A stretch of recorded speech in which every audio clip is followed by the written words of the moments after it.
subrayar que hubo molestia también por parte de los estudiantes con el tema del 5% para la educación, que fue un problema también del gobierno del presidente Leonel Fernández. ¿Te acuerdas que hubo manifestaciones? Las tuvimos aquí. Exactamente, interesante lo que tenga que decir un presidente que tuvo 3 mandatos y estuvo en 3 mandatos en este país, sobre cómo se manejaron y cómo se manejó la aritmética del gobierno, gastos e ingresos. Así es, efectivamente, y hablando de eso, según datos del Ministerio de Economía, el déficit fiscal en septiembre pasado ascendía a 148.564 millones de pesos, que son unos 3.809 millones de dólares. Esto representa el 6,5% del Producto Interno Bruto.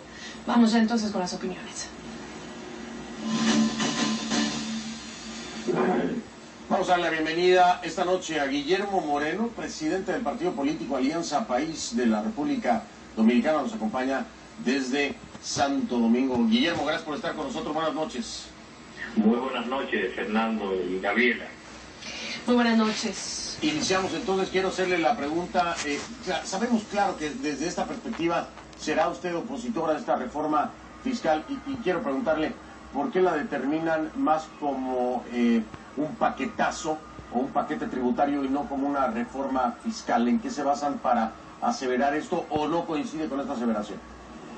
Una reforma fiscal implica, para que sea integral, que tiene que evaluarse primero en los gastos del Estado y en la medida en que se transparente en los gastos y se mejore también la calidad del gasto, entonces de tal forma que se pueda determinar entonces cuál es la carga impositiva a ser modificada o a ser aumentada. Pero resulta que estamos ante una voracidad fiscal del Poder Ejecutivo que se limita simplemente a aumentar los impuestos o a imponer nuevos impuestos.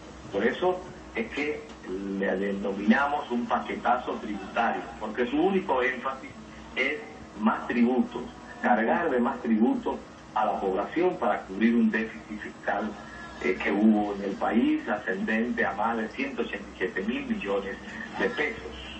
Uno se va de espaldas directamente cuando en 2011 República Dominicana cierra con un déficit equivalente al 2,4% de su Producto Interno Bruto y 2012 ese 2,4 se convertirá en un 8% del Producto Interno Bruto. Uno se pregunta, ¿qué hizo el gobierno este año? Mucha gente habla de gastos por campaña. ¿Qué hizo el gobierno este año que se le salió la aritmética así? Bueno, precisamente por eso es que se explica la indignación que hay en la población dominicana, porque el origen del déficit fiscal estuvo precisamente en la abundancia de actos de corrupción, en el despilfarro de recursos públicos, en la inversión de dinero y de los contribuyentes para fomentar el clientelismo y además de eso se utilizó, confesado por el propio expresidente de la República, Leonel Fernández, más de 40.000 millones de pesos para apoyar la candidatura presidencial del hoy presidente de la República, Danilo Medina. Entonces, todo esto se desbordó y en los primeros 8 meses del año se produjo entonces este déficit fiscal que no tiene precedentes en la historia de la República Dominicana. No, definitivamente no tiene precedentes. Hay un tema importante, hay mucha actividad en redes sociales, seguramente a usted le llegarán muchos comentarios en su cuenta en Twitter, a Gabriela y a mí. Durante todo el día ha habido mucha expectativa por parte de los dominicanos y se comunican con nosotros. Y hay un comentario que me llama mucho la atención y quiero que usted, con toda honestidad, nos lo confirme o lo desmienta. Muchas personas como Juan Isidro Acevedo dicen que esta reforma se aprobó en minutos en el Congreso, que no hubo diálogo, que prácticamente fue resuelta pues así nada más, de un sopetón, como se dice, de pronto, sin mayor diálogo y sin mayor trabas, fue aprobada. ¿Esto es cierto o no lo es? Es totalmente cierto esta afirmación. Debo señalar que la Constitución creó un mecanismo consultivo que es el Consejo Económico Social, en el cual está presente, además del gobierno, el empresariado y los sindicatos. Allí se le hicieron proposiciones muy concretas y muy diferentes al paquete tributario que envió el presidente Medina al Congreso, y sencillamente el gobierno rompió el diálogo. Y entonces envió su paquete tributario, su proyecto de paquete tributario al Congreso, y lo aprobaron de manera rápida, acelerada, tanto en el Senado como en la Cámara de Diputados. Y debo observar que lo hicieron así porque ellos tienen mayoría en el Congreso, tanto en el Senado como en los diputados. Incluso en la Cámara de Diputados se aprobó en 3 minutos sin darle lectura al proyecto de paquete tributario.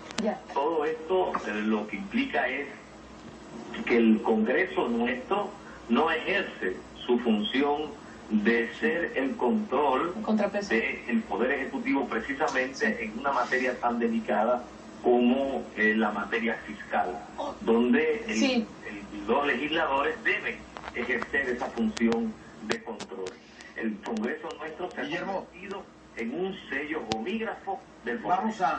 Vamos a una pausa, Guillermo, si nos lo permite. Guillermo Moreno, regresamos, hay más preguntas, hay que dejar sobre la mesa. ¿Qué esperan que diga mañana el presidente Leonel Fernández? Mi pregunta es esa. Mañana el expresidente Leonel Fernández, expresidente, se va a dirigir a la nación para explicar algo que es del gobierno de Danilo Medina. Y esto parece histórico, me parece. ¿Por qué Leonel Fernández, el expresidente, explicar? Denos su punto de vista sobre esto cuando regresemos de la pausa, si nos hace favor. Por lo pronto, la invitación en nuestras cuentas en Twitter. Nos estamos leyendo, hay mucha actividad, Gabriela. @GFrías, el hashtag es @conclurd, @GFrías en Twitter. Sí, F de Rincón, CNN. Interesante saber qué esperan ustedes también de lo que diga el expresidente Fernández y la encuesta de esta noche. En facebook.com/conclusiones CNN.